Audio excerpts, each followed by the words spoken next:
नया घर।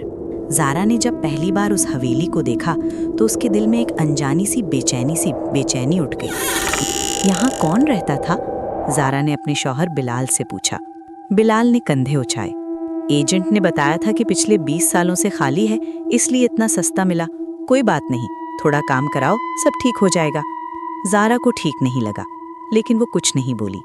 वो दोनों अपना सामान अंदर ले गए। बिलाल की नौकरी ट्रांसफर हो गई थी इस शहर में और किराया इतना सस्ता था कि इनकार करना मुश्किल था।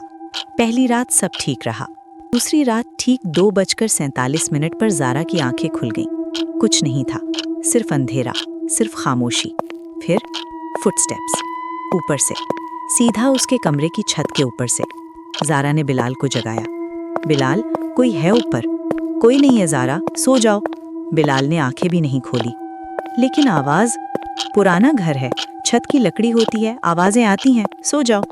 ज़ारा लेट गई, लेकिन आवाजें आती रहीं।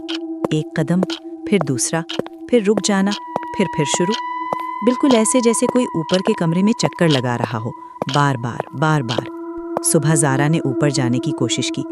दूसरी मंजिल का दरवाज़ा अंदर से बंद था। यहाँ तो कोई दरवाज़ा अंदर से बंद कैसे कर सकता है? हम दोनों तो नीचे थे। बिलाल ने हंसा। कोई पुराना ताला होगा, हवा से बंद हो गया होगा। ज़ारा को यकीन नहीं आया, लेकिन उसने कुछ नहीं कहा। तीसरे दिन सामान ठीक करते वक्त ज़ारा को एक पुराना दराज मिला, दीवार के अंदर छिपी हुई, रंग से ढका हुआ था, इसलिए पहले नजर नहीं आया था।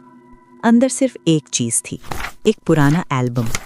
तस्वीरें किसी फैमिली की, एक आदमी, एक औरत और एक छोटी बच्ची, शायद 7-8 साल की।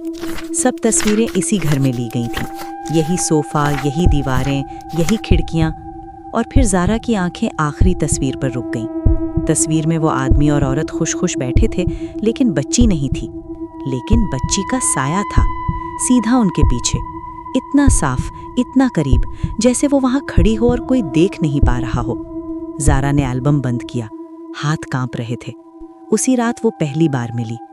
रात के 3 बज रहे थे जब ज़ारा पानी पीने के लिए उठी। किचन में जाते जाते उसने महसूस किया कि कोई छोटी सी चीज़ उसकी कमीज़ खींच रही है। वो रुक गई, नीचे देखा। एक छोटी सी बच्ची खड़ी थी, सफ़ेद कपड़े में, आंखें बंद, बाल बिखरे हुए, उम्र शायद 7-8 साल की। ज़ारा की चीख हलक में ही रुक गई। बच्ची ने आंखें खोलियां। आंखें बिल्कुल सफ़ेद थीं, कोई पुतली नहीं, सिर्फ सफ़ेद।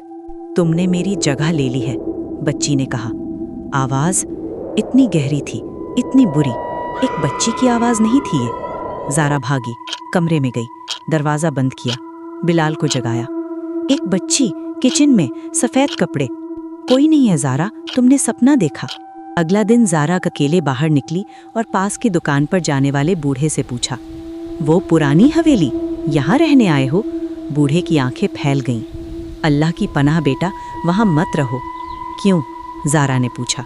बूढ़े ने इधर उधर देखा, फिर धीमी आवाज़ में बोला, 20 साल पहले एक फैमिली रहती थी वहाँ, ताहिर साहब, उनकी बेगम और उनकी बेटी मीरब। वो बच्ची थोड़ी अजीब थी, कभी किसी से नहीं मिलती, कभी नहीं खेलती, बस अकेली रहती थी। फिर ज़ारा ने पूछा।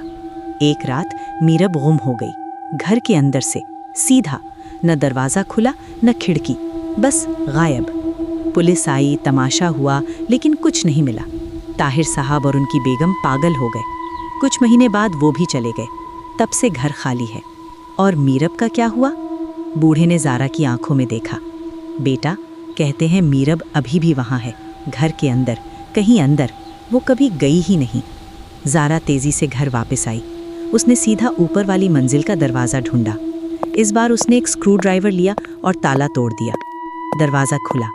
अंदर डस्ट, सालों की डस्ट, मगर फुटस्टेप्स थे, छोटे छोटे फुटस्टेप्स, डस्ट में बने हुए, बार बार, चक्कर पर चक्कर।